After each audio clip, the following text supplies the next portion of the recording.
বিষয়। সম্মানিত মসজিদের মুসল্লি, সিয়াম শব্দের আবিধানিক অর্থ হচ্ছে বিরত থাকা।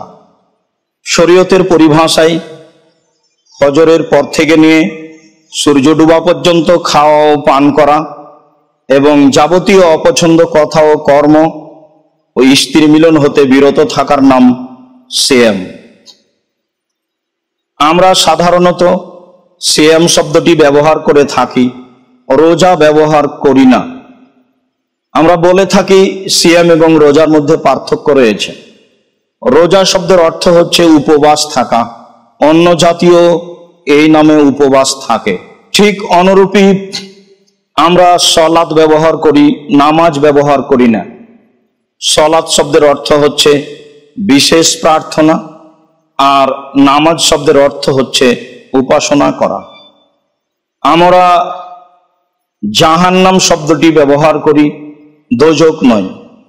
জাহান্নাম মানুষকে শাস্তি দেওয়ার এক বিশেষ স্থানের নাম, আর দোজক শব্দের অর্থ হচ্ছে নরক। ঠিক অনুরূপী আমরা জান্নাত শব্দ ব্যবহার করি, বেহেশত নয়। জান্নাত যেখানে সর্বধরনের মানুষের ভোগবিলাসের ব্যবস্থা রয়েছে, আর বেহেশত মানে স্বর্গ। আমরা আল্লাহ শব্দ ব্যবহার করি, খোদা শব্দ নয়। আল্লাহ তাআলার জাতি নাম আল্লাহ, আর খোদা শব্দটি ফার্সি খোদ মানে নিজ, আর মানে এসেছে নিজে এসেছে। আমরা যদি ধরে নিই যে কাল এসেছে, তাহলে তার আগের দিন আল্লাহ ছিলেন না, যার কারণে আমরা এই খোদা শব্দটি ব্যবহার করা থেকে বিরত থাকি এবং মানুষকে বিরত থাকার জন্য অনুরোধ জানাই। আরো জরুরি কথা যে সিয়াম শব্দটি কোরআনেও আছে, হাদিসেও আছে। রোজা শব্দটি কোরআনেও নেই, হাদিসেও নেই। সলাত শব্দটি কোরআনেও আছে, হাদিসেও আছে। নামাজ শব্দটি কোরআনেও নেই, হাদিসেও নেই। জাহান্নাম শব্দটি কোরআনেও আছে, হাদিসেও আছে। দোজক শব্দটি কোরআনেও নেই, হাদিসেও নেই। জান্নাত শব্দটি কোরআনেও আছে, হাদিসেও আছে। বেহেশত শব্দটি কোরআনেও নেই, হাদিসেও নেই। আল্লাহ শব্দটি কোরআনেও আছে, হাদিসেও আছে। খোদা শব্দটি কোরআনেও নেই, হাদিসেও নেই। এইগুলো মূলত ইরান থেকে আসা শব্দ, মানুষ ব্যবহার করে থাকে, যার কারণে আমরা এগুলি থেকে বিরত থাকার চেষ্টা করি। সম্মানিত দিনী ভাই বোন, যেহেতু শব্দগুলি আল্লাহ ব্যবহার করেছেন, আল্লাহর নবী ব্যবহার করেছেন, কাজেই এইগুলি শব্দ ব্যবহার করাই আমাদের জন্য ভালো হবে। সিয়াম, এ ব্যাপারে আল্লাহ তাআলা বলেন, ইয়া আইয়ুহাল্লাযীনা আমানু কুতিবা আলাইকুমুস সিয়াম কামা কুতিবা আলাল লাযীনা মিন ক্বাবলিকুম লাআল্লাকুম তাত্তাকুন। হে ঈমানদারগণ, যারা তোমরা আল্লাহ এবং তার রাসূল পরকালকে বিশ্বাস করো, তোমাদের উপরে সিয়াম ফরজ করা হয়েছে, যেমন তোমাদের পূর্ববর্তীদের প্রতি ফরজ করা হয়েছিল, যাতে করে তোমরা পরহেজগার হতে পারো। সম্মানিত মসজিদের মুসল্লি, অত্র আয়াত দ্বারা প্রমাণিত হয় যে সিয়াম আমাদের পূর্বেও মানুষের উপরে ফরজ ছিল। সাথে সাথে এটাও প্রমাণ হয় যে পরহেজগার হওয়ার একটি বড় মাধ্যম হচ্ছে সিয়াম। সিয়াম দিয়ে আল্লাহকে যত সন্তুষ্ট করা যায়, আর কোনো ইবাদত দিয়ে আল্লাহকে তত সন্তুষ্ট করা যায় না। যদিও সলাত দিয়ে আল্লাহকে সবচেয়ে বেশি ডাকা যায়। সলাত দিয়ে আল্লাহকে যত ডাকা যায়, আর কোনো ইবাদত দিয়ে আল্লাহকে তত ডাকা যায় না। যদিও আমরা জানি ইবাদতের জগতে সবচেয়ে শক্তিশালী ক্ষমতাধর ইবাদত হচ্ছে দান। দানের ভিন্ন ধরনের ক্ষমতা রয়েছে। দান মানুষের পাপকে মিটিয়ে দিতে পারে। দান কবরের শাস্তিকে বন্ধ করে দিতে পারে। দান মানুষের পাপকে ওইভাবে মিটিয়ে দেয়, পানি যেভাবে আগুনকে নিভিয়ে দেয়। এই কথাই রাসূল সাল্লাল্লাহু আলাইহি সাল্লাম বলেন। তবে আমরা অবগত যে ইবাদতের জগতে সবচেয়ে গুরুত্বপূর্ণ দামি ইবাদত হচ্ছে সিয়াম। সিয়ামই হচ্ছে আল্লাহকে সন্তুষ্ট করার সবচেয়ে বড় মাধ্যম।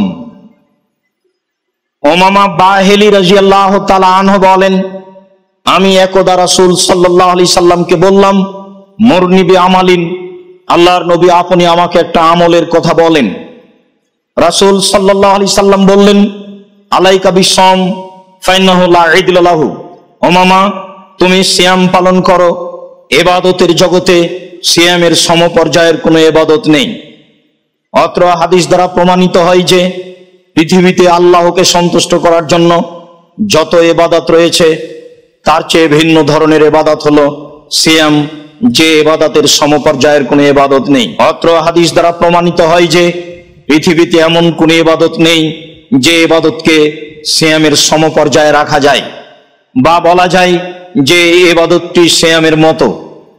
সম্মানিত মসজিদের মুসল্লি, আমরা আপনাদের সামনে কয়েকটি হাদিস পেশ করব যাতে মনে হবে সিয়ামি ইবাদতের জগতে ভিন্ন ধরনের ইবাদত, যা দিয়ে আল্লাহকে সবচেয়ে বেশি সন্তুষ্ট করা যায়। সাহাল ইবনে সাদ রাদিয়াল্লাহু তাআলা আনহু বলেন, রাসূল সাল্লাল্লাহু আলাইহি ওয়াসাল্লাম বলেছেন, ফিল জান্নাতে সামানিয়াতু আবওয়াব মিনহা বাবুন ইসমুর রায়ান। জান্নাতের 8টি দরজা রয়েছে, তার একটি দরজার নাম রায়ান। রায়ান শব্দের অর্থ হচ্ছে পানি পান করে তৃপ্তি লাভ করা। লা ইয়াদখুলু ইল্লা সায়িমুন, সিয়াম পালনকারী ব্যক্তি ছাড়া এই দরজা দিয়ে অন্য কেউ প্রবেশ করতে পাবে না। অন্য এক বর্ণনায় এসেছে, এজা দাখালু উগলিকা, যখন সিয়াম পালনকারী ব্যক্তিরা সবাই প্রবেশ করে যাবে তখন এই দরজা বন্ধ করা হবে। লাম ইয়াদখুল মিনহু গায়রুহুম, সিয়াম পালনকারী ব্যতীত অন্য কেউ এই দরজা দিয়ে প্রবেশ করতে পাবে না। সম্মানিত মসজিদের মুসল্লি, বিষয়টি আমরা আরো আপনাদের সামনে স্পষ্ট করতে চাই। বিচারের মাঠে জান্নাতের 8টি দরজা থেকে ফেরেশতাগণ ডাকবেন। একটি দরজা থেকে ডাকবেন যারা হজ করেছে, একটি দরজা থেকে ডাকবেন যারা সিয়াম পালন করে, যারা দান খায়রাত করে। এইভাবে 8টি দরজা থেকে এই লোকগুলিকে ডাকতে থাকবে। ওই সময় আবু বকর সিদ্দিক রাদিয়াল্লাহু তাআলা আনহু বলেছিলেন, আল্লাহর নবী, সব দরজা দিয়ে ডাকা হবে এমন কোন ব্যক্তি আছে কি? রাসূল সাল্লাল্লাহু আলাইহি ওয়াসাল্লাম উত্তরে বলেছিলেন, হ্যাঁ, তুমি তার মধ্যে একজন। হাদিস বুখারী মুসলিম। সম্মানিত মসজিদের মুসল্লি, আমি অত্র হাদিস পেশ করে যেই কথাটি বলতে চেয়েছি, জান্নাতের 8টি দরজার 7টি দরজার কোনো একটি দরজা বন্ধ করা হবে না। যারা হজ পালন করে তাদের জন্য একটি দরজা রয়েছে, হজ পালন করার শেষ ব্যক্তি প্রবেশ করে গেলে এই দরজা বন্ধ করা হবে না। যারা সাদকা করে, সাদকাকারীর শেষ ব্যক্তি প্রবেশ করে গেলে ওই দরজা বন্ধ করা হবে না। তবে সিয়াম পালনকারীর শেষ ব্যক্তি প্রবেশ করলে এই দরজা বন্ধ করা হবে। অত্র বুখারী মুসলিমের সহিহ হাদিস পেশ করে আমি বলতে চাচ্ছি, সিয়াম একটি ভিন্ন ধরনের ইবাদত, যার সমপর্যায়ের কোনো ইবাদত আর নেই। আবু হুরায়রা রাদিয়াল্লাহু তাআলা আনহু বলেন, রাসূল সাল্লাল্লাহু আলাইহি ওয়াসাল্লাম বলেছেন, কুল্লু আমাল ইবনে আদম ইজাফুল হাসানাতু বিআশরি আমসালিহা। আদম সন্তানের প্রত্যেক নেকিকে 1 থেকে 10, 10 থেকে 700 আরো বেশি লেখা হয়। রাসূল সাল্লাল্লাহু আলাইহি সাল্লাম বলেন, আদম সন্তান যদি 1 নেকি করে তাহলে আল্লাহ তাআলা তাকে 10 হিসাবে লিখতে বলেন, 10কে বাড়িয়ে 700 আরো বেশি করার জন্য বলেন। কাল আল্লাহ তাআলা বলেন, ইল্লা সাম, তবে সিয়াম, ফাইন্নাহু লি ওয়া আনা আজিজু বিহি, সিয়াম আমার ব্যাপার, প্রতিদান আমি দিই। সম্মানিত মসজিদের মুসল্লি, বুখারী মুসলিমের হাদিসটি অনুবাদ করে আপনাদেরকে বলতে চাচ্ছি যে সিয়াম ছাড়া পৃথিবীতে আর কোনো ইবাদত নেই যে ইবাদতের ফলাফল আল্লাহ তাআলা নিজে হাতে দেন। আল্লাহর ভয়ে মানুষ যদি 1 ফোঁটা চোখের পানি ফেলে আল্লাহ তাতে খুব বেশি সন্তুষ্ট হন, এরপরে আল্লাহ তার প্রতিদান নিজ হাতে দিবেন না। মানুষ যদি হজ পালন করে, তার হজ যদি কবুল হয়ে যায়, তাহলে লোকটি হয়ে যায় সেই দিনের মতো যেদিন তার মা তাকে জন্ম দিয়েছে। নিষ্পাপ হয়ে যায়। এরপরেও হজের নেকি, হজের প্রতিদান আল্লাহ তাআলা নিজ হাতে দিবেন না। ইবাদতের জগতে সবচেয়ে শক্তিশালী ক্ষমতাধর ইবাদত হচ্ছে দান, এরপরেও তার প্রতিদান আল্লাহ তাআলা নিজ হাতে দিবেন না। ইবাদতের জগতে আল্লাহকে ডাকার সবচেয়ে বড় মাধ্যম হচ্ছে সালাত, এরপরেও সালাতের ফলাফল আল্লাহ তাআলা নিজ হাতে দিবেন না। সিয়াম এমন একটি ব্যতিক্রম ইবাদত যার ফলাফল প্রতিদান আল্লাহ তাআলা নিজ হাতে দিবেন, মানে জান্নাত দিবেন, যার ফলাফল হচ্ছে জান্নাত। আবু সাঈদ খুদরি রাদিয়াল্লাহু তাআলা আনহু বলেন, রাসূল সাল্লাল্লাহু আলাইহি সাল্লাম বলেছেন, মান সামা ইয়াওমান ফি সাবিলিল্লাহ বাদাল্লাহু ওয়াজহু আনিন নারি সাবিনা খরিফা। কেউ যদি আল্লাহকে সন্তুষ্ট করার জন্য একদিন সিয়াম পালন করে, আল্লাহ তাআলা তাকে জাহান্নাম থেকে 70 বছরের পথ দূরে সরিয়ে দেন। অন্য এক বর্ণনায় এসেছে, মান সামা ইয়াওমান ফি সাবিলিল্লাহ, কেউ যদি আল্লাহকে সন্তুষ্ট করার জন্য একদিন সিয়াম পালন করে, আল্লাহ তাআলা সেই লোক থেকে জাহান্নামকে 100 বছরের পথ দূরে সরিয়ে দেন। অন্য এক বর্ণনায় এসেছে, মান সামা ইয়াওমান ফি সাবিলিল্লাহ জাআলাল্লাহু বাইনাহু বাইনান নারি খান্দাক কামা বাইনাস সামাই ওয়াল আরদ। কেউ যদি আল্লাহকে সন্তুষ্ট করার জন্য একদিন সিয়াম পালন করে, তাহলে আল্লাহ তাআলা তার মাঝে এবং জাহান্নামের মাঝে একটি গর্ত তৈরি করেন, যে গর্তের ব্যবধান হচ্ছে আকাশ জমিনের ব্যবধান। আমরা জানি আকাশ জমিনের ব্যবধান 500 বছরের পথ। কেউ যদি আল্লাহকে সন্তুষ্ট করার জন্য একদিন সিয়াম পালন করে, তাহলে আল্লাহ তাকে জাহান্নাম থেকে 500 বছরের পথ দূরে সরিয়ে দিবেন। এক বর্ণনায় বোঝা যায় জাহান্নাম থেকে 70 বছরের পথ দূরে সরিয়ে দিবেন। এক বর্ণনায় বোঝা যায় তার থেকে জাহান্নামকে 100 বছরের পথ দূরে সরিয়ে দিবেন। এক বর্ণনায় বোঝা যায় আল্লাহ তাআলা তার থেকে জাহান্নামকে 500 বছরের পথ দূরে সরিয়ে দিবেন। সম্মানিত মসজিদের মুসল্লি, বিবরণীর সারমর্ম হচ্ছে এই, কেউ যদি আল্লাহকে সন্তুষ্ট করার জন্য একদিন সিয়াম পালন করে, বিনিময়ে আল্লাহ তাআলা তাকে জান্নাতে দিবেন।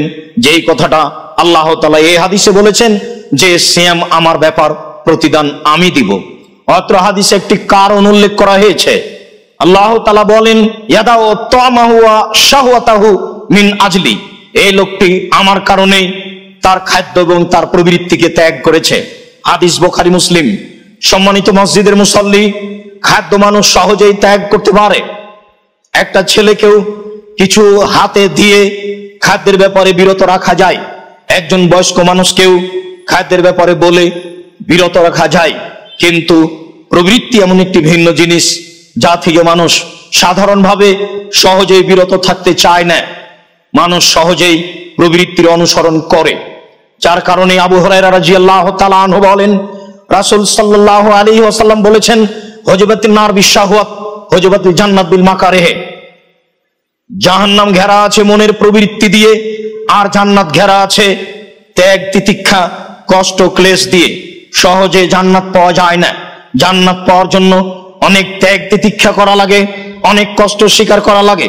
তবে জাহান্নাম সহজেই পাওয়া যায়, প্রবৃত্তির অনুসরণ করলেই জাহান্নাম পাওয়া যায়। সম্মানিত মসজিদের মুসল্লি, মানুষ যদি তার প্রবৃত্তিকে ত্যাগ করতে পারে, তাহলে তার জন্য জান্নাত হবে। অত্র হাদিসে আল্লাহ তাআলা একথাই বলেন। অত্র হাদিসে কুদসিতে বোঝা যায় যে সিয়াম আল্লাহকে সন্তুষ্ট করার বড় মাধ্যম। তার দুইটি কারণ, একটি হচ্ছে খাদ্য পরিহার করা, যা আল্লাহ তাআলার নিজস্ব গুণ, আর একটি হচ্ছে প্রবৃত্তি অনুসরণ না করা, প্রবৃত্তিকে ত্যাগ করা, যা সাধারণত মানুষের গুণ। মানুষই সাধারণত প্রবৃত্তির অনুসরণ করে থাকে। আল্লাহ তাআলা এই থেকে ভিন্ন, ফেরেশতাগণ এই থেকে ভিন্ন। মানুষ যখন তার প্রবৃত্তিকে ত্যাগ করতে পারে, তখন আল্লাহ তাআলা তার উপরে খুব সন্তুষ্ট হন এবং তাকে নিজ হাতে প্রতিদান দেন। প্রতিদান হলো জান্নাত। সম্মানিত মসজিদের মুসল্লি, আমরা আপনাদের সামনে আরো একটি এ ব্যাপারে হাদিস পেশ করি। আব্দুল্লাহ ইবনে আমর রাদিয়াল্লাহু তাআলা আনহু বলেন, রাসূল সাল্লাল্লাহু আলাইহি ওয়াসাল্লাম বলেছেন, আল কোরআন ওয়াস সিয়ামু ইয়াসফানি লিল আবদে, নিশ্চয় কোরআন এবং সিয়াম বিচারের মাঠে দাস দাসী মানুষজনের জন্য আল্লাহর নিকটে সুপারিশ করবে। ফায়াকুলু সিয়াম, সিয়াম বলবে, আয় রাব্বি মানাতুহু তামা শাহওয়াত বিন নাহারে ফাশাফিনি ফিহি, হে আমার প্রতিপালক, আমি লোকটিকে দিনে খাদ্য হতে এবং প্রবৃত্তি হতে বিরত রেখেছি, তুমি এই লোকটির ব্যাপারে আমার সুপারিশ গ্রহণ করো, তুমি তাকে জান্নাতে দাও। কোরআন মাজিদ বলবে রাব্বি মানাতুহুন নাওমা বিল্লাইলি ফাশাফিনি ফিহি, হে আমার প্রতিপালক, আমি লোকটিকে রাতে ঘুমাতে দিইনি, ঘুম থেকে আমি তাকে বিরত রেখেছি, আমাকে তেলাওয়াত করেছে, তুমি এই লোকটির ব্যাপারে আমার সুপারিশ গ্রহণ করো, তুমি তাকে জান্নাতে দাও। ফাই সাফানে সিয়াম এবং কোরআনের সুপারিশ গ্রহণ করা হবে। সম্মানিত মসজিদের মুসল্লি, যার কারণে আমরা মাঝে মধ্যে আপনাদেরকে কোরআন তেলাওয়াতের জন্য জোরালোভাবে অনুরোধ করে থাকি। প্রত্যেক দিন বিশেষভাবে রাতে আপনারা কোরআন তেলাওয়াত করার চেষ্টা করবেন, যার যতটুকু সম্ভব। নিচে নামতে নামতে আমি এই পর্যন্ত বলেছি, অন্তত বেশি না পারলে সূরা ইখলাস 3 বার বলার চেষ্টা করবেন। মাগরিবের পরে হোক, এশার পরে হোক, রাতের কোনো অংশ হোক, 24 ঘন্টার যে কোনো সময় হোক না কেন, আপনি যদি সূরা ইখলাস 3 বার পড়তে পারেন, তাহলে একবার কোরআন মাজিদ পড়ার সমান নেকি পাবেন, যা রাসূল সাল্লাল্লাহু আলাইহি সাল্লাম বলেন। সম্মানিত মসজিদের মুসল্লি, আমরা অত্র হাদিসটি পেশ করে এই কথা বলতে চেয়েছি যে অত্র হাদিসে সিয়াম মানুষের জন্য সুপারিশ করবে, তার একটি কারণ হচ্ছে দিনে মানুষ খাদ্যকে ত্যাগ করে এবং প্রবৃত্তিকে ত্যাগ করে। যারা প্রবৃত্তির অনুসরণ করে আসলে তারা সিয়াম থাকে না, তারা রোজা থাকে, উপবাস থাকে মাত্র। যেই কথাটা রাসূল সাল্লাল্লাহু আলাইহি সাল্লাম বলেছেন, কাম মিন সাইমিন লাইসা লাহু মিন সিয়ামিহি ইল্লা জামা, বহু সিয়াম পালনকারী আছে, তার দিনে মাত্র পিপাসিত থাকা হয়, সে সিয়াম পালন করে কোনো নেকি পায় না। মানুষ যদি প্রবৃত্তির অনুসরণ করে সিয়াম পালন করে তাহলে সে নেকি পাবে না, এ কথাই ঠিক, তার উপবাস থাকা হবে মাত্র। মানুষ যদি মিথ্যা কথার মাধ্যমে ব্যবসা বাণিজ্য করে তাহলে সে প্রবৃত্তির অনুসরণ করলো। মানুষ যদি দাড়ি চাঁচে টাকনুর নিচে কাপড় পরিধান করে দোকানে বসে আড্ডা পিটে তাহলে সে প্রবৃত্তির অনুসরণ করলো, তার উপবাস থাকা হলো মাত্র। মানুষ যদি সুদ ঘুষ খায়, সিয়াম পালন করে, তাহলে তার উপবাস থাকা হলো মাত্র, সে আসলে নেকি পাবে না। মহিলা যদি প্রবৃত্তির অনুসরণ করে, ইসলামী পোশাক পরে না চলে, প্রদর্শনী দেখিয়ে চলে, তাহলে সে উপবাস থাকলো মাত্র। অত্র হাদিসে এ কথাই বলা হয়েছে। সম্মানিত মসজিদের মুসল্লি, আমরা কথাগুলি পেশ করে বলছিলাম যে সিয়াম কত গুরুত্বপূর্ণ ইবাদত। রমজানের ইবাদতের ব্যাপারে আবু হুরায়রা রাদিয়াল্লাহু তাআলা আনহু বলেন, রাসূল সাল্লাল্লাহু আলাইহি সাল্লাম বলেছেন, এজা দাখালা রমজান, যখন রমজান মাস আসে, ফতিহাত আবওয়াবুস সামায়ে, তখন আকাশের দরজা খুলে দেওয়া হয়। অন্য এক বর্ণনায় বলা হয়েছে ফতিহাত আবওয়াবুর রাহমা, রহমতের দরজা খুলে দেওয়া হয়। ফি রিওয়ায়াতিন, অন্য এক বর্ণনায় বলা হয়েছে ফতিহাত আবওয়াবুল জান্নাহ, জান্নাতের দরজা খুলে দেওয়া হয়। অগুল্লিকাত আবওয়াবু জাহান্নাম, জাহান্নামের দরজা বন্ধ করে দেওয়া হয়। ও সুলসিলাতিশ শায়াতিন, শয়তানের পাকে লোহার বেড়ি দিয়ে আটকে দেওয়া হয়। হাদিস বুখারী মুসলিম। সম্মানিত মসজিদের মুসল্লি, অত্র হাদিসে বেশ কয়েকটি কথা বলা হয়েছে। তার একটি হচ্ছে এই রমজান মাসে আকাশের দরজা খুলে দেওয়া হয়। পুরো রমজান আকাশের দরজা খোলা থাকে। আজান দিলে যেমন আকাশের দরজা খুলে দেওয়া হয়, রাত 12টার পরে আকাশের দরজা খুলে দেওয়া হয়, দিন দুপুরের পরে আকাশের দরজা খুলে দেওয়া হয়। পুরো রমজান আকাশের দরজা খোলা থাকে। রমজান মাসে রহমতের দরজা খোলা থাকে, রমজান মাসে জান্নাতের দরজা খোলা থাকে, রমজান মাসে জাহান্নামের দরজা বন্ধ থাকে। জাহান্নামের দরজা বন্ধ থাকার অর্থ এই নয় যে কেউ জাহান্নামে যাবে না, আর জান্নাতের দরজা খোলা থাকার অর্থ এই নয় যে এই সময়ে কেউ জান্নাতে প্রবেশ করছে। আসলে আল্লাহ তাআলা এই কথাগুলি দিয়ে দেখাতে চেয়েছেন তার রহমত। রাসূল সাল্লাল্লাহু আলাইহি সাল্লাম এই কথাগুলি পেশ করে আল্লাহ তাআলার বিশেষ রহমত প্রকাশ করতে চেয়েছেন। রমজান মাসে যেভাবে আল্লাহ তাআলার দয়া রহমত হয়ে থাকে তা অন্য অন্য মাসে হয় না। সম্মানিত মসজিদের মুসল্লি, আমরা অত্র হাদিসটি পেশ করার পরে একটি জয়ীফ হাদিসের কথা আপনাদের সামনে পেশ করে রাখি। অনেক সময় আমরা শুনে থাকি রমজান মাসের প্রথম দশক হচ্ছে ক্ষমা, মধ্যের প্রথম দশক হচ্ছে রহমত, আর শেষের দশক হচ্ছে জাহান্নাম থেকে মুক্তি পাওয়ার মাধ্যম। অত্র জয়ীফ হাদিসে রামাজানকে 3 ভাগে বিভক্ত করা হয়েছে। তার প্রথম দশকে রহমত বলা হয়েছে, আর অত্র বুখারী মুসলিমের হাদিসে পুরো মাসকে রহমত বলা হয়েছে, পুরো মাসকে দয়া ও ক্ষমার মাস বলা হয়েছে। আবু হুরায়রা রাদিয়াল্লাহু তাআলা আনহু বলেন, রাসূল সাল্লাল্লাহু আলাইহি সাল্লাম বলেছেন, এদা আউয়ালু লাইলাতিন মিন শাহরি রমাদান, যখন রমজান মাসের প্রথম রাত আসে, ফায়ুনাদি মুনাদিন, তখন আকাশ থেকে চিৎকার করে বলে,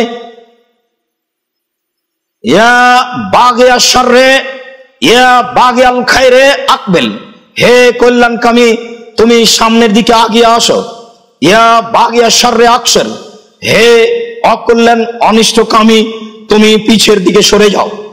ওয়ালিল্লাহি ওয়াতাকাউ মিনান নার, এই রমজান মাসটি হচ্ছে আল্লাহর পক্ষ থেকে জাহান্নাম থেকে মুক্তির মাস। ওয়াহাজা কুল্লা লাইলাতিন, আর এইরূপ প্রত্যেক রাতেই আল্লাহ তাআলা বলে থাকেন। সম্মানিত মসজিদের মুসল্লি, অত্র হাদিসে স্পষ্ট প্রমাণ হয় যে পুরো রমজান হচ্ছে রহমতের মাস, পুরো রমজান হচ্ছে ক্ষমার মাস, পুরো রমজান হচ্ছে জাহান্নাম থেকে মুক্তির মাস। যা উপর থেকে চিৎকার করে পুরো রমজান মানুষকে বলতে থাকা হয়। হাদিসগুলি পেশ করে পৃথিবীর সকল মুসলিম দিনী ভাই বোনকে আমরা অনুরোধ জানাচ্ছি, আপনারা রমজানকে যথাযথভাবে মূল্যায়ন করার চেষ্টা করুন। রমজান মাসে আপনারা আল্লাহর ক্ষমা, দয়া ও রহমত পাওয়ার প্রাণপণে চেষ্টা করুন। সম্মানিত মসজিদের মুসল্লি, আবু হুরায়রা রাদিয়াল্লাহু তাআলা আনহু বলেন, রাসূল সাল্লাল্লাহু আলাইহি সাল্লাম বলেছেন, মান সামা রমাদানা ঈমানান ওয়া ইহতিসাবান গফিরা লাহু মা তাকাদ্দামা মিন জামবিহি, কেউ যদি ঈমান সহকারে নেকির আশায় রমজান মাসের সিয়াম থাকে, তাহলে তার অতীতের সমস্ত পাপকে ক্ষমা করা হবে। রাসূল সাল্লাল্লাহু আলাইহি সাল্লাম বলেন, মান কামা রমাদানা ঈমানান ওয়া ইহতিসাবান গফিরা লাহু মা তাকাদ্দামা মিন জামবিহি, কেউ যদি ঈমান সহকারে নেকির আশায় রমজান মাসে তারাবির সালাত আদায় করে, তাহাজ্জুদের সালাত আদায় করে, তাহলে তার অতীতের সমস্ত পাপকে ক্ষমা করা হবে। তিনি বলেন, মান কামা লাইলাতুল কদরি ঈমানান ওয়া ইহতিসাবান গফিরা লাহু মা তাকাদ্দামা মিন জামবিহি, কেউ যদি ঈমান সহকারে নেকির আশায় শেষের 5 রাত জেগে ইবাদত করে, লাইলাতুল কদরে যদি ইবাদত করে, তাহলে তার অতীতের সমস্ত পাপকে ক্ষমা করা হবে। সম্মানিত মসজিদের মুসল্লি, যে রমজান আমাদের সামনে চলে এসেছে, এই রমজানকে যথাযথভাবে মূল্যায়ন করার জন্য আমরা অনুরোধ জানাচ্ছি। এই সমস্ত হাদিসগুলির প্রতি আমল করত সকল দিনী মুসলিম ভাই বোনকে রমজান মাসকে যথাযথভাবে মূল্যায়ন করার এবং আল্লাহ তাআলার দয়া ও ক্ষমা ও রহমতের আশা করার অনুরোধ জানাচ্ছি। আল্লাহ তুমি আমাদেরকে এইগুলি হাদিসের প্রতি আমল করার তৌফিক দান করো। আল্লাহুম্মা আমিন। আল্লাহুম্মা সাল্লি আলাইহি, আল্লাহুম্মা বারিক আলাইহি। আলহামদুলিল্লাহ ওয়াহদা, ওয়াসসালাতু ওয়াসসালামু আলা মান লা নাবিয়্যা বাদা। সম্মানিত মসজিদের মুসল্লি, আমরা রমজানের গুরুত্ব সম্পর্কে, বিশেষভাবে রমজান ও সিয়ামের গুরুত্ব সম্পর্কে আপনাদের সামনে বলছিলাম। আমরা এখন আপনাদের কাছে রমজান মাসের আরো কিছু গুরুত্বপূর্ণ কথা পেশ করি। প্রথমে আমরা রমজানের চন্দ্র সম্পর্কে দুটি কথা বলি। আবু হুরায়রা রাদিয়াল্লাহু তাআলা আনহু বলেন, রাসূল সাল্লাল্লাহু আলাইহি সাল্লাম বলেছেন, সুমুলে রুয়াতিহি ওয়াফতিরুলে রুয়াতিহি, ফাইন গুম্মা আলাইকুম ফাকমিলু ইদ্দাতা শাবান সালাসিনা। তোমরা চন্দ্র দেখে সিয়াম শুরু করো, তোমরা চন্দ্র দেখে সিয়াম ছাড়ো। সম্মানিত মসজিদের মুসল্লি, সারা পৃথিবীর মানুষ এক সময়ে চন্দ্র দেখতে পাবে না, এই কথাই ঠিক। সারা পৃথিবীর মানুষ এক সময়ে সূর্য ডুবা দেখতে পাবে না, এই কথাই ঠিক। অতএব সারা পৃথিবীর মানুষ বিভিন্ন সময়ে বিভিন্ন দিনে সিয়াম আরম্ভ করবে, এই কথাই ঠিক, এবং বিভিন্ন সময়ে ইফতার করবে, এই কথাই ঠিক। আব্দুল্লাহ ইবনে ওমর রাদিয়াল্লাহু তাআলা আনহু বলেন, রাসূল সাল্লাল্লাহু আলাইহি সাল্লাম বলেছেন, ইন্না উম্মাতুন উম্মিয়া, নিশ্চয় আমরা হচ্ছি নিরক্ষর সম্প্রদায়। লা নাকতুবু ওয়া লা নাহসিব, না আমরা লিখতে পারি না আমরা হিসাব করতে পারি। আশ-শাহরু হাকাযা ওয়া হাকাযা ওয়া হাকাযা ওয়া আকাদা আল ইবহামা ফি সালিসা। রাসূল সাল্লাল্লাহু আলাইহি সাল্লাম মাস দেখাচ্ছেন। মাস হচ্ছে এই এই এই, প্রথমবার 5 5 10, দ্বিতীয়বার 5 5 10, আর তৃতীয় যখন হাতের ইশারা করে দেখালেন তখন বৃদ্ধাঙ্গুল তিনি চেপে ধরলেন, তার মানে বলতে চাইলেন মাস হচ্ছে 29। সুম্মা তারপর আবার তিনি বলছেন আশ-শাহরু হাকাযা ওয়া হাকাযা ওয়া হাকাযা, ইয়ানি তামামাস সালাসিনা, মাস হচ্ছে 10 10 10 অর্থাৎ পূর্ণ 30। সম্মানিত মসজিদের মুসাল্লি, আপনাদের অবগতিতে থাকা ভালো যে আরবি মাস কোনোদিন 28ও হবে না, আরবি মাস কোনোদিন 31 32ও হবে না। তাই ইংরেজি হতে পারে, বাংলা হতে পারে, কিয়ামত পর্যন্ত আরবি মাস হবে 29 আর 30, 28 31 হবে না। অতএব রাসূল সাল্লাল্লাহু আলাইহি সাল্লাম অত্র হাদিসে বললেন যে তোমরা শাবানকে পূর্ণ হিসাব করে সিয়াম পালন করো। যদি আকাশ মেঘাচ্ছন্ন হয় তাহলে তোমরা শাবানকে পূর্ণ 30 করে নাও, তারপরে রমজানের সিয়াম আরম্ভ করো। কম হোক বেশি হোক এইটা আমাদের বিবেচনার বিষয় নয়।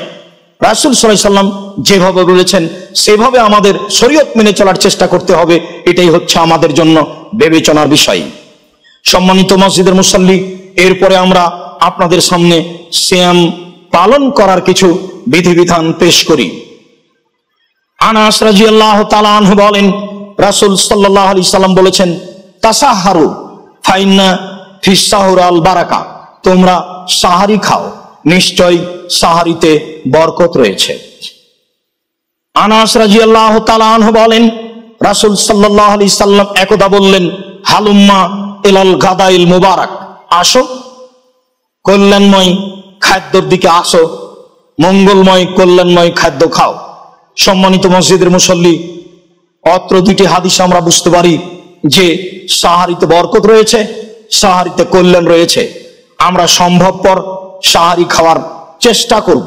সাহল ইবনে সাদ রাদিয়াল্লাহু তাআলা আনহু বলেন, রাসূল সাল্লাল্লাহু আলাইহি সাল্লাম বলেছেন ইযা সামিয়ান নিদা আহাদুকুম ওয়াল ইনাউ ফি ইয়াদিহি, যদি তোমাদের কারো হাতে খাদ্যের পাত্র থাকে, এই সময়ে যদিও ফজরের আজান শুনতে পাই, ফায়াকদি হাজাতাহু মিনহু, তাহলে সে যেন তার পাত্র থেকে তার তৃপ্তি মতো খাদ্য খেয়ে নেয়। সম্মানিত মসজিদের মুসল্লি, অত্র সহিহ হাদিস দ্বারা এটা স্পষ্টভাবে প্রমাণিত হয় যে আজান শুরু হয়ে গেছে, এই সময়ে যদি খাদ্য প্রস্তুত থাকে তাহলে আমাদের খাদ্য খেয়ে সিয়াম থাকতে হবে। কোনো কারণে যদি আমরা জাগতে না পারি, সাহারি খেতে না পারি, তাহলে কোনো সমস্যা নেই, না খেয়েও সিয়াম পালন করা যাবে। তবে সাহারি খাওয়ার বিষয়টি গুরুত্ব সহকারে দেখতে হবে, এ কথাই ঠিক।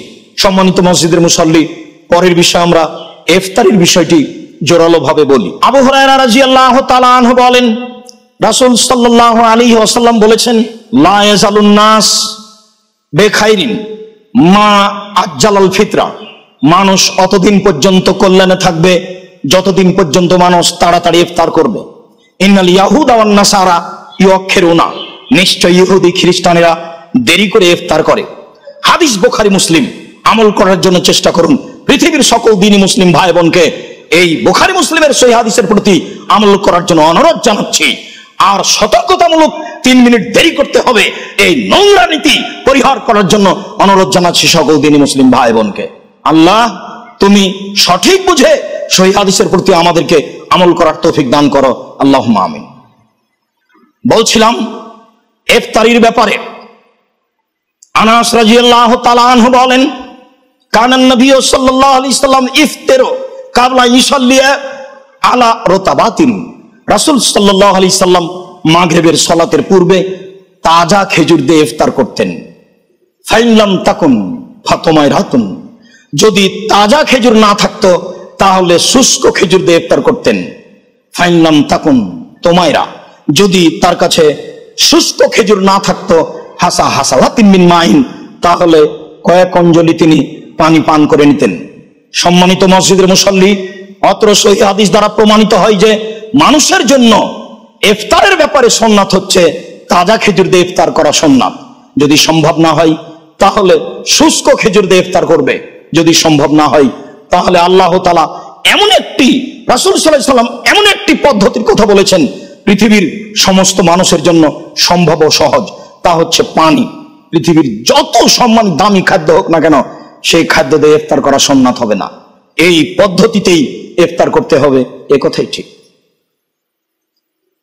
আব্দুল্লাহ ইবনে ওমর রাদিয়াল্লাহু তাআলা আনহু বলেন, কানান নবী সাল্লাল্লাহু আলাইহি সাল্লাম ইযা আফতারা, যখন নবী করিম সাল্লাল্লাহু আলাইহি সাল্লাম ইফতার করতেন তখন তিনি বলতেন, যাহাবা জামাও আবতালাতুল উরুক ওয়া সাবাতাল আজর ইনশাআল্লাহ। পিপাসা দূর হলো, শিরা উপশিরা সিক্ত হলো এবং নেকি প্রমাণিত হলো ইনশাআল্লাহ। সম্মানিত মসজিদের মুসল্লি, আমাদের দেশে ইফতারের একটি দোয়া প্রচলিত আছে, আল্লাহুম্মা লাকা শামতু ওয়া আলা রিজকিকা আফতারতু। অত্র হাদিসের বর্ণনা সঠিক না হয় আমরা বলি আপনাদেরকে যে বিসমিল্লাহ বলে ইফতার করুন, পানি মুখে দেওয়ার পরে, খেজুর মুখে দেওয়ার পরে বলুন যাহাবা জামাও আবতালাতুল উরুক ওয়া সাবাতাল আজর ইনশাআল্লাহ, এটাই সুন্নাত হবে। এরপরে আপনার আরো যা কিছু সময়ে খাওয়া পান করা বলা, সেগুলি পালন করার চেষ্টা করুন। সম্মানিত মসজিদের মুসল্লি, আমরা সিয়ামের ব্যাপারে আরো দু একটি সতর্কবাণী পেশ করে আজকের খুতবার শেষের দিকে চলে আসছি। তার একটি হচ্ছে এই যে মানুষ যদি দিনে ঘুমিয়ে যায়, তারপরে তার স্বপ্নদোষ হয়ে যায়, তাহলে সিয়ামের কোনো ক্ষতি হবে না। স্ত্রী মিলনের পরে গোসল করতে পারেনি, ফজর হয়ে গেছে, আজান হয়ে গেছে, এই সময়েও গোসল করবে, সিয়াম থাকবে, তাতে সিয়ামের কোনো সমস্যা হবে না। সিয়াম অবস্থায় রক্ত দিলে সিয়ামের কোনো সমস্যা হবে না। সিয়াম অবস্থায় মেশক করলে, কাঁচা ডাল দিয়ে মেশক করলে, ব্রাশ দিয়ে দাঁত পরিষ্কার করলে সিয়ামের কোনো সমস্যা হবে না। সিয়াম অবস্থায় এসি রুমে থেকে শরীর ঠান্ডা করলে, সিয়াম অবস্থায় পানিতে নেমে গোসল করলে সিয়ামের কোনো ক্ষতি হবে না। সিয়াম অবস্থায় ইনহেলার শ্বাসকষ্টের কারণে ব্যবহার করলে সিয়ামের কোনো ক্ষতি হবে না। সম্মানিত মসজিদের মুসল্লি, ঋতুবতী মহিলারাও যদি ট্যাবলেট ঔষধ খেয়ে ঋতু বন্ধ করে সিয়াম থাকতে চায়, তাহলে তারা বন্ধ করে সিয়াম থাকতে পারে, কোনো সমস্যা নেই। তবে স্বাভাবিক গতিতে থাকাই ভালো, অন্য সময়ে সে সিয়াম পালন করবে। সম্মানিত মসজিদের মুসল্লি, আরেকটি গুরুত্বপূর্ণ কথা, সেটি হচ্ছে এই যে রাসূল সাল্লাল্লাহু আলাইহি ওয়াসাল্লাম বলেন, ইন্নাল্লাহ তাআলা ওয়াজানিল মুসাফিরে নিসফাস সালাহ, যারা সফরে থাকে তাদের উপরে আল্লাহ তাআলা সালাতের অর্ধেক করে দিয়েছেন, অর্থাৎ 4 রাকাত সালাতগুলি হবে 2 রাকাত। তিনি আরো বলেন, অনিল মুসাফির, মুসাফিরের প্রতি সিয়াম পালন করার বিষয়টি নয়, ও যখন তার সফর শেষ করবে তখন সে সিয়াম পালন করবে। অনিল হুবলা অল মুরদে, আর যারা গর্ভবতী এবং যারা দুধ পান করায় তারাও এই সময় সিয়াম ছেড়ে দিয়ে অন্য মাসে সিয়াম পালন করতে পারে। তবে আবু দাউদের সহিহ হাদিস দ্বারা এইটা প্রমাণ হয় যে যারা গর্ভবতী, যারা বাচ্চাকে দুধ পান করায়, তারা এই সময়ে অন্য মানুষকে খাদ্য প্রদান করে সিয়াম থাকতে পারে। সম্মানিত মসজিদের মুসল্লি, অসহায় মানুষকে সকাল সন্ধ্যা খাওয়াবে, আর না হয় অর্ধসা 100 কেজি চাল একজন অসহায় পুরুষকে বা অসহায় নারীকে দিয়ে দিবে প্রতিদিন সমান। সম্মানিত মসজিদের মুসল্লি, আর যারা বৃদ্ধ মানুষ, পুরুষ নারী সিয়াম পালন করতে পারে না, তারাও প্রতিদিনের জন্য একজন ফকির বা মিসকিন বা অসহায় মানুষকে খাওয়াবে বা 100 কেজি করে চাউল প্রদান করবে। সম্মানিত মসজিদের মুসল্লি, তবে যারা এমন অসুস্থ যে ভালো আশঙ্কা করে, ভালো হতে পারে এমন আশা করে, তাহলে তারা এই সময় সিয়াম ছেড়ে দিয়ে অন্য মাসে সিয়াম পালন করবে, যা আল্লাহ তাআলা বলেন। সম্মানিত মসজিদের মুসল্লি, বিষয়গুলি আপনাদের সামনে গুরুত্বপূর্ণ বলে পেশ করছিলাম। আরো জরুরি কথা যে রাসূল সাল্লাল্লাহু আলাইহি সাল্লাম বলেন, কেউ যদি স্বইচ্ছায় বমন করে তাহলে তাকে সেই স্থানে একদিন সিয়াম পালন করতে হবে, আর কারো যদি অনিচ্ছায় বমন হয় তাহলে তার উপরে কোনো সিয়ামের কাজা নেই। সিয়ামের মাসে, রমজান মাসে কেউ যদি স্ত্রী মিলনে লিপ্ত হয় তাহলে একদিন সিয়াম পালন করে হবে না, তাকে পরস্পর 2 মাস সিয়াম পালন করতে হবে। তবে এই বিধান মহিলার উপরে নয়, শুধুমাত্র পুরুষের উপরে। সম্মানিত মসজিদের মুসল্লি, বিষয়টি আরো আপনাদের সামনে পেশ করতে চাচ্ছি এইভাবে যে যে কোনো ব্যাপারে অলসতা করে বা যে কোনো ব্যাপারে যদি মানুষ সিয়াম ছেড়ে দেয়, তাহলে একটি সিয়ামের পরিবর্তে তাকে একটি সিয়াম কাজা আদায় করতে হবে। শুধুমাত্র যদি মানুষ রমজান মাসে স্ত্রী মিলনে লিপ্ত হয় তাহলেই তাকে জরিমানা দিতে হবে 60টি সিয়ামে, অন্যথায় 60 জন মিসকিনকে খাদ্য প্রদান করবে। সম্মানিত মসজিদের মুসল্লি, খুতবার শেষে এসে আপনাদের সামনে পেশ করছিলাম এই বিষয়টিও, আপনাদের সামনে পেশ করছিলাম জামিয়া সালাফিয়ার বিষয়টি। আপনাদের সবার জানা আছে জামিয়া সালাফিয়ার কথা। জামিয়া সালাফিয়া ডাঙ্গিপাড়া পবা রাজশাহী, জামিয়া সালাফিয়া রূপগঞ্জ নারায়ণগঞ্জ ঢাকা আপনাদের প্রাণের প্রতিষ্ঠান। আমার মনে বড় স্বাদ, আমি এদেশের মাটিতে উন্নত মানের প্রতিষ্ঠান গড়বো ইনশাল্লাহ। সেইটি হচ্ছে জামিয়া সালাফিয়া ডাঙ্গিপাড়া পবা রাজশাহী, সেইটি হচ্ছে জামিয়া সালাফিয়া রূপগঞ্জ নারায়ণগঞ্জ ঢাকা। এই দুইটি প্রতিষ্ঠানে এখন ছেলে মেয়ে অবস্থান করে প্রায় 3000 মতো। 156 জন শিক্ষক শিক্ষিকা অবস্থান করেন। তার 535 জন ছেলে মেয়ে হচ্ছে অসহায় এতিম, 115 জন হচ্ছে শুধু এতিম, তার 32 জন হচ্ছে মেয়ে এতিম। সম্মানিত দেশবাসী, পৃথিবীর সকল মুসলিম ভাই বোন যারা পৃথিবীর বিভিন্ন দেশে অবস্থান করেন, তাদেরকে আমরা অনুরোধ জানাচ্ছি জামিয়া সালাফের কথাটি স্মরণ করার জন্য। আপনারা জামিয়া সালাফের অসহায় ছেলে মেয়ে, এতিম ছেলে মেয়েদের প্রতি লক্ষ্য করো তো। জামিয়া সালাফের মতো একটি এদেশের উন্নত মানের প্রতিষ্ঠানের প্রতি লক্ষ্য করো তো। দানের হাত প্রশস্ত করুন। দানের হাত প্রশস্ত করার জন্য এই নাম্বারগুলি ব্যবহার করার জন্য অনুরোধ জানাচ্ছি। 0071120004027 আলারাফা ইসলামী ব্যাংক রাজশাহী। এছাড়াও ইসলামী ব্যাংক রাজশাহী MSND 82 ইসলামী ব্যাংক রাজশাহী।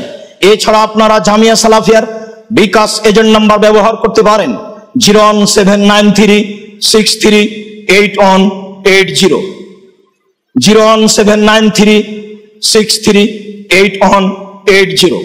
এছাড়াও জামিয়া সালাফিয়ার পার্সোনাল বিকাশ নাম্বার ব্যবহার করতে পারেন 01773925235, 01717088967। এই নাম্বারগুলি আপনারা দানের হাত প্রশস্ত করত ব্যবহার করুন। আপনারা ইতিমধ্যে জানেন আমরা এই করোনা ভাইরাসকে লক্ষ্য করে যারা অসহায় অবস্থায় দিন কাটাচ্ছে, যারা দিন মজুর ছিল, দিনে কাজ করত, খেত, দিনেই ছিল তাদের উপার্জনের ব্যবস্থা, এখন তাদের দিন চলা খুব কঠিন হয়ে গেছে। তাদেরকে জামিয়া সালাফিয়া সাহায্য করে আসছে। মর্মে সকল দিনী ভাই বোনকে, অসহায় মানুষকে সহযোগিতা করার জন্য এই নাম্বারগুলি ব্যবহার করার জন্য অনুরোধ জানাচ্ছি।